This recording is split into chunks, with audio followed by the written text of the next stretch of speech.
In this video, we're going to infuse plantain leaves in oil.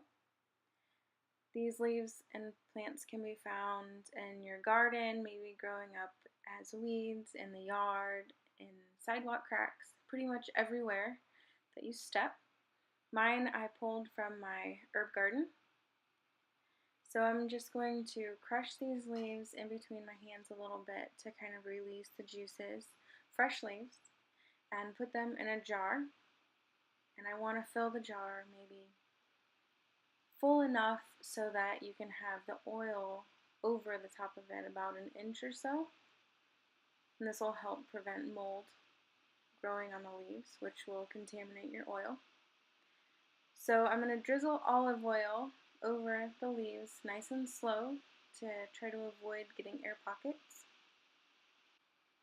Once this oil is finished, there are multiple uses for it. Some of the most common would be to use it on bites, stings, rashes, poison ivy especially, or stinging nettles. It's great for relief there. So I'm pouring this oil. I'm almost done. You can see some air bubbles. So what I'm going to do is I'm going to take my favorite tool, the chopstick, and I'm going to push the leaves down into the oil gently, releasing a bunch of air bubbles. And I'm going to do this for a while until the air bubbles stop coming up. So you don't want the leaves to be exposed to air at all, because like I said, that will create mold.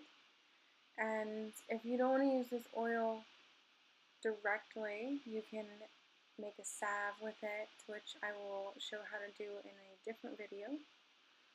You can add it to other oils for a combination of different effects. You can even take it internally or drizzle it on a salad. It's completely up to you. Make sure though that you do identify the plantain 120%. You're sure that that's what it is. It's pretty hard to mistake it for anything else once you're familiar with it. When taken internally, plantain is good for things like digestive disorders and a number of other things. It has a lot of minerals in it and B vitamins in the seeds. And I hope to do some greens recipes, seed recipes, and things like that in the future, so look forward to that. So here I'm grabbing a lid and I am going to put a lid on, and I'm going to set it in the windowsill in the sun for 4+ weeks. It's up to you.